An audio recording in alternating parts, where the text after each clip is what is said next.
Suština, sud nije hteo da se bavi, to možda mu nije ni bio posao, a bio je posao, da se bavi motivom, jer bez motiva nema zločina. Taj motiv više nikom nije bio bitan. Prvo je bila reč o tome da je to on stradao u akciji Stop Hagu.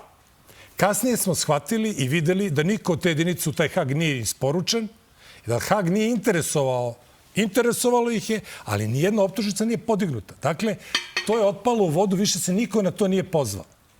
Druga stvar je bila, Dušan Spasojević je smislio da ubije Zorana Đinđića da ga ne bi uhapsili.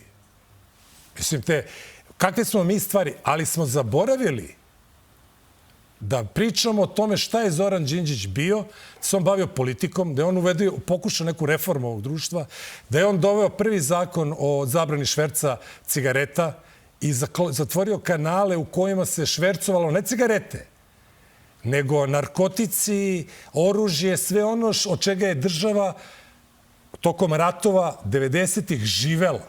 On je ušao u jednu ozbiljnu borbu. On se bori za nacionalne interese. Zoran Đinđić nije doneo zakon o zabrani šverca duvana, o zatvaranju free shopova koji su na dnevnom nivou prodavali po 2 šlepera cigareta. Pa šta je sve išlo sa tim šleperima cigareta koji nisu ni videli te free shopove? Šta je sve išlo? Smo mi pokušali te kanale da sagledamo. Ili smo se zadovoljili time, ubili su ovu dvojicu Meljaka, oni su bili suštinski problem i sad je kraj priče.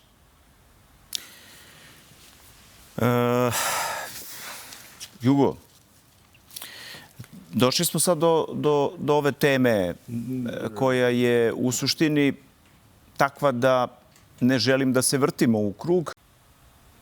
Evo sad ću da ti kažem gde smo mi.